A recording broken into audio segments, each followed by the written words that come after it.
ఈ వీడియో 2016 జనవరి దగ్గర నుండి రిటైర్ అయిన ఎంప్లాయీస్ అందరికీ కూడా అంటే వాళ్ళు ఇప్పుడు ఆల్మోస్ట్ సీనియర్ సిటిజన్స్ ఉంటారు. వాళ్ళందరికీ చాలా ఇంపార్టెంట్ వీడియో.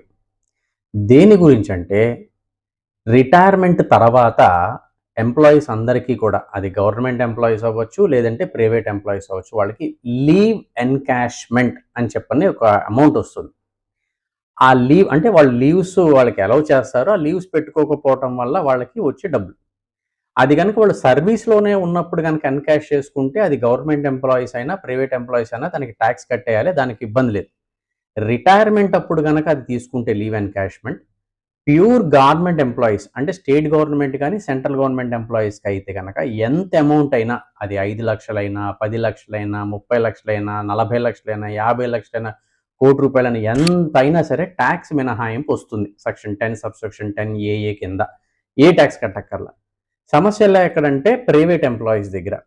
ఏమిటి ప్రైవేట్ ఎంప్లాయీస్‌కి ఏంటంటే 1/4/2023లో చట్టం మారి గతంలో 3,00,000 వరకు 2002లో ఇది 3,00,000 వరకు ఎగ్జామ్షన్ అని చెప్పని పెట్టారు.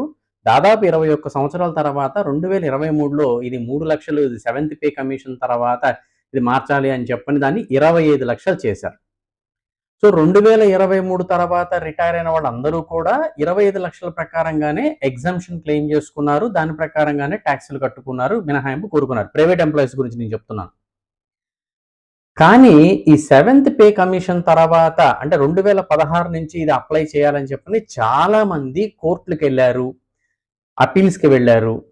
అప్పుడు ఈ కోర్టులు గాని, ఇన్‌కమ్ టాక్స్ ట్రిబ్యునల్స్ కానీ జడ్జిమెంట్స్ ఏమిచ్చినాయంటే 1/1/2016 తర్వాత రిటైర్ అయిన వాళ్ళందరికీ కూడా ఈ రివిజన్ అంటే 3,00,000 కాదు 25,00,000 రూపాయలు లీవ్ ఎన్‌కాష్‌మెంట్ ఎగ్జంప్షన్ ఇవ్వాలి అని చెప్పని హైకోర్ట్స్ ఇచ్చినాయి.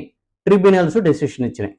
వాటి డెసిషన్స్‌ని బేస్ చేసుకొని మీకు రివైజ్డ్ రిటర్న్‌కి కానీ, లేదంటే అప్డేటెడ్ రిటర్న్‌కి గాని గనక టైమ్ లిమిట్ గనుకుంటే, మరలా మీరు రివైజ్డ్ రిటర్న్ గాని, అప్డేటెడ్ రిటర్న్ గాని ఫైల్ చేసుకొని, దానిని రిఫండ్ క్లెయిమ్ చేసుకోవచ్చు.